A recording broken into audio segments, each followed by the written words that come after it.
Mavuika's drip marketing is out at last, and oh boy am I excited. So let's discuss our thoughts on it, why don't we? My name is Juice, and let's get into it. Yes, I know that this is like my third video on her by this point, but she literally punched a deadly black hole thing and can light her hair on fire. How could I not be excited for a character as cool as her? I've been waiting for this drip marketing for quite a while. I was pretty surprised to see it get delayed, but I'm super glad to see it here now. The art itself is incredible. I really like what they've done here. The big Genshin impact at the top really solidifies her as an important release. She seems to be riding a motorcycle, which is honestly crazy, dude. I'm not sure what to think about that. It could be cool, but I hope the execution is good. Notlan's been a little immersion breaking with all the somewhat modern devices, but if it looks cool, then I'll give it a pass. The funny thing is that the first thing I remember saying about Mavuika is that she looks like a race car driver. The outfit looked perfect for some kind of racer.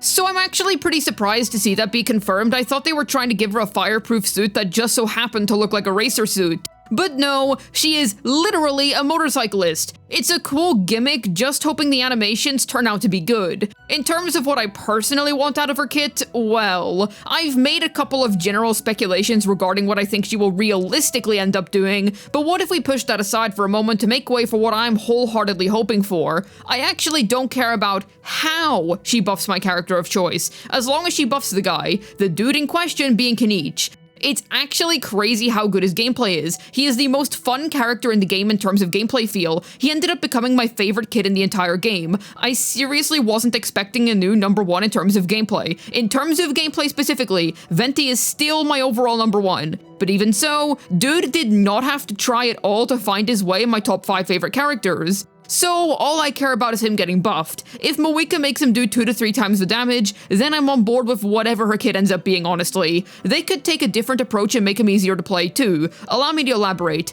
So in a burning team with Emily, you will get 4 cannon shots on average. However, you can potentially get 5 if you're good enough. If they had Mavuika provide more Night Soul duration somehow, then everybody could get 5 consistently and good players could even attain 6. They could go the alternate route of speeding up the time it takes for him to build up his cannon shots, which would allow for even more DPS within a short window. While this wouldn't be a direct buff to his DPS output, it would still increase his overall damage dealt. I don't mind whichever route they take, because if it's a Kenichi buff, then I'm happy. I don't know how else to express how much I adore Kenichi's playstyle, other than it looks like there's another C6 in my future. Probably not all at once, but I'm definitely getting more cons on this guy as he gets multiple rerun banners. I'd want Mavuika's cons to enhance whatever she provides to him at base, making him deal a Kenichi alien damage or something like that. While I expect the other Natlan characters to get buffed too, this guy is pretty much the main one that I care about. I'm curious to see what she does for Mualani and Chaska too, don't get me wrong, but I'm all about the cool lad and his yapper personally. It would be nice if the Shark Surfer received a significant boost from the Pyro Archon, specifically because I think Nuvalet needs some competition. He's uncontested right now, and the only other character who can compete with him in the DPS market is Mualani.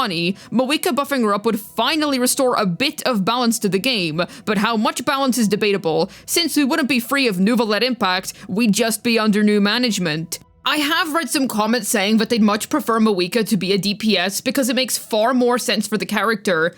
I can see where you're coming from, don't get me wrong, but my issue is that Pyro as a niche is so darn oversaturated already. We already have Arlecchino and Linny. Why in the world would we want even more Pyro power creep? Shoot, even older Pyro DPSs such as Hu Tao are still actually pretty good, especially after the introduction of Shilonen. Ultimately, we can't break the cycle of Archons checking the box of whatever their element is supposed to entail at their cores. I do think it's actually very realistic that she'd be a DPS Archon, because she's literally the flaming god of war. It fits thematically, and we don't really have a good DPS Archon yet. There was Raiden, but the problem with a DPS Archon is that they'll be impressive for their time, then totally fall off once the damage ceiling raises by any significant amount. So if Hoya wants her to remain relevant, the only option they have is to ridiculously overtune her, which is fine at the end of the day, and Archon is supposed to be broken, but even so, I'd be pretty sad to see Arlecchino lose relevancy this quickly. I don't think she'll be completely wiped out, or well, maybe it just depends. But if we work under the assumption that you'll be using Mavuika in Natlan teams, you will still have a use for your Knave if you fully employ Mavuika as a Natlan team support. Besides, Getting more good playstyles out of one unit is a good thing. You're ultimately getting more value for your pulls, as more effective playstyles equals more fun. I will say that Farina has 2 playstyles, but literally nobody under the sun uses healer mode in Abyss from C0 to 5 except in very niche circumstances, or just because the white mode design is better in my opinion. White mode is pretty much just a C6 gimmick. Even so, I doubt that Mavuika is going to end up with a second playstyle that's utterly useless.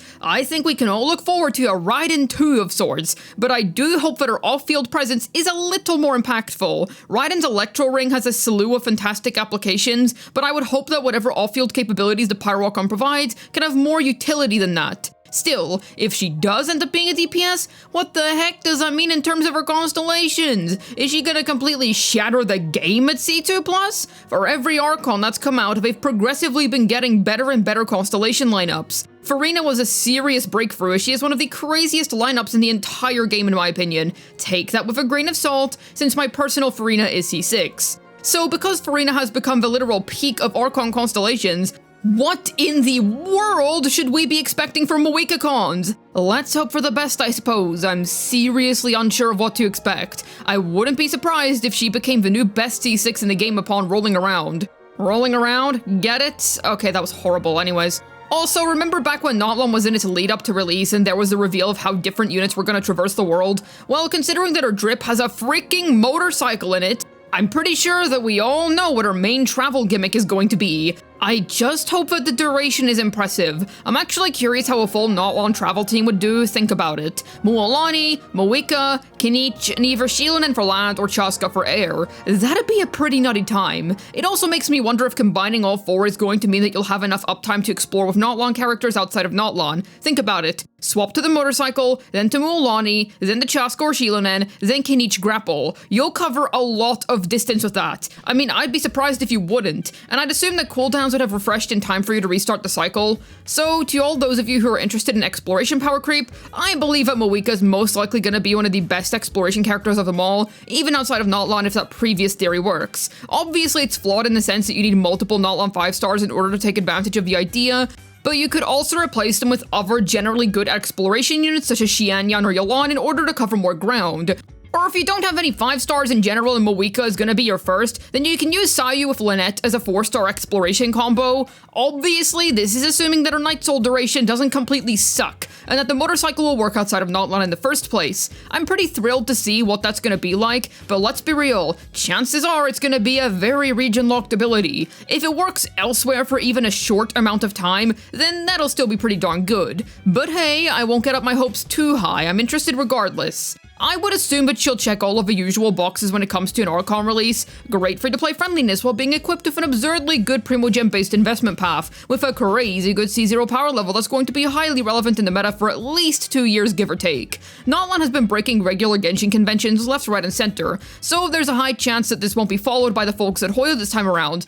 But I would hope this means that they're improving upon the formula, since to be honest, if it ain't broke, don't fix it. This formula is good for pretty much everyone. I'd be very confused if they sig-locked an Archon, for example. In terms of design, what is there to say that hasn't been said already? She is perfect. It's incredibly difficult to hate Mavuika. She is one of the damn coolest characters in all of Notlon, alongside my beloved goat Kinich, and the drip art exemplifies that wonderfully. Fantastic sun eyes, flaming sun hair, I only see peak here.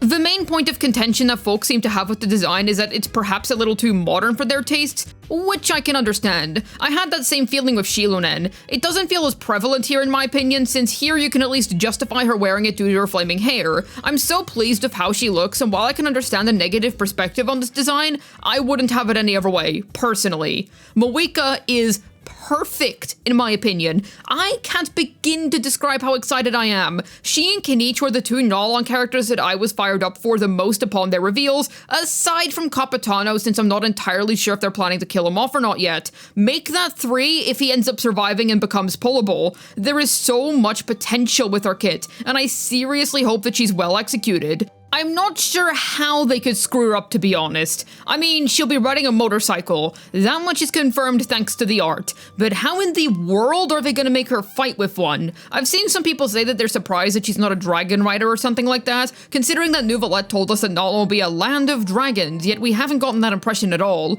I'm surprised that she even has a mount in the first place. I just hope it won't be too awkward. I'll definitely be pulling for her either way, but how about you? Has this drip marketing got you fired up for her release? Let me know down below in the comments. I'd love to hear your thoughts. Hopefully this video was able to tell you my current thoughts on Mavuika now that we've gotten her drip marketing.